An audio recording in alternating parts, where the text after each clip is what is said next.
Hi guys, and welcome back to another video here in the Cup Angle. Today I'll make a match breakdown on a win in the Cup against Southampton, but let's get on to the video, so I hope you'll enjoy.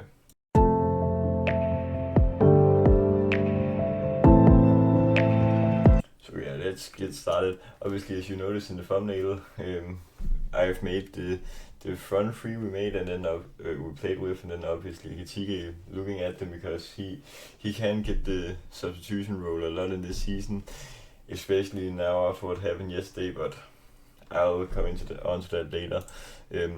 Obviously, Isak scored his first goal yesterday.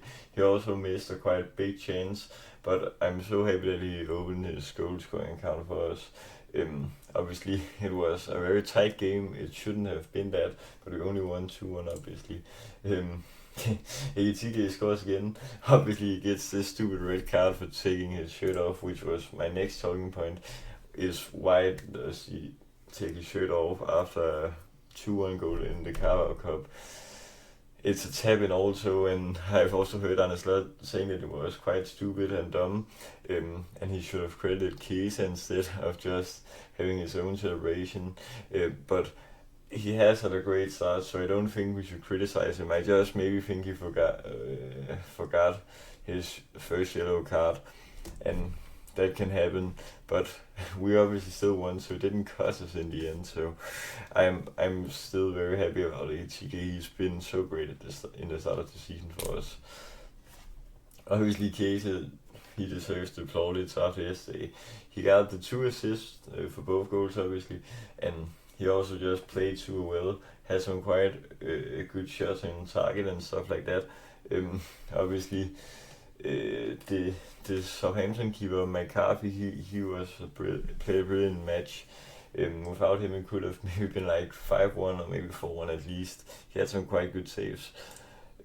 So yeah, I also want to highlight our attacking depth. As you can see here, Rio, Gakpo, Chiesa, Wirtz, Isak, Hitige and Salah. That is some strike force.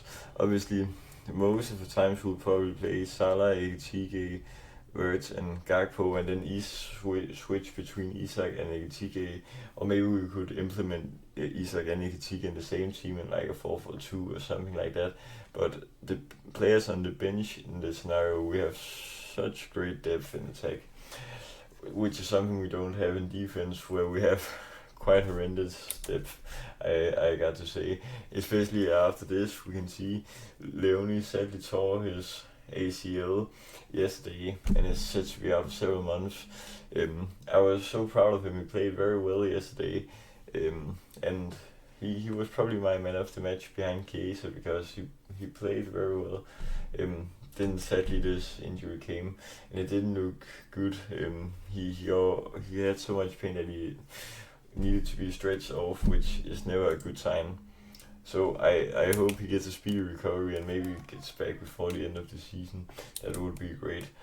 Obviously, what's next for us? Obviously, the next game is the game against Palace away. And my take on the title race here is that it's so nice that we have 5 points down to Arsenal and then 8 points down to City. I don't characterize any of the other teams as direct threats right now because I simply haven't seen enough of them. Obviously, Arsenal have Newcastle away in the next game, which I probably think they'll drop points here. So just to say, I don't think a draw would be a bad result against Palace. For example, they haven't lost in like 13 or 14 league games, so I actually think they have the longest unbeaten streak in the league because Liverpool lost quite a lot at the end of the last season after we had won the league, obviously. So I also have to give credit to Mamardashvili because he stood a quite good match. He had some nice saves, but we can't not mention the fact that they also missed an open goal, Southampton. So we also had our luck, obviously, but sometimes you need the luck, and if you don't battle for the goal, then you won't get the luck of scoring yourself. So I'm so happy that we carried on in the cup because it was quite scary that we couldn't outplay them in a great manner. But obviously, I also want to say in the title race here that now that we're already 5 points ahead, then that's a very great head start for the first 5 games. I hadn't expected that. Obviously, in this attacking depth, I'm quite excited to see how Arne Slot mains or handles this depth, because we have some quite expensive players and some very good players here, and they probably won't like to be rotated all that much. So he needs to make some compromises on who he plays every time in the different tournaments. But I would say now of our attacking depth, we should challenge for all 4 trophies. I'm not saying we're gonna win them all, but last year, for example, in the UCL, I know we lost to PSG, who went on to win it, but in both matches we didn't play that well.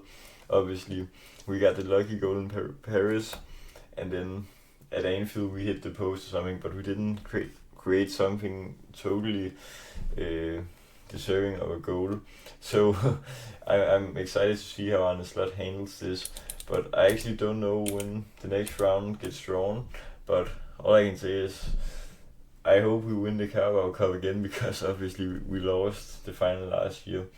But that was all for today's video. I hope you enjoyed. Remember to like and subscribe, and remember to share with our Liverpool fans also. But till next time, peace.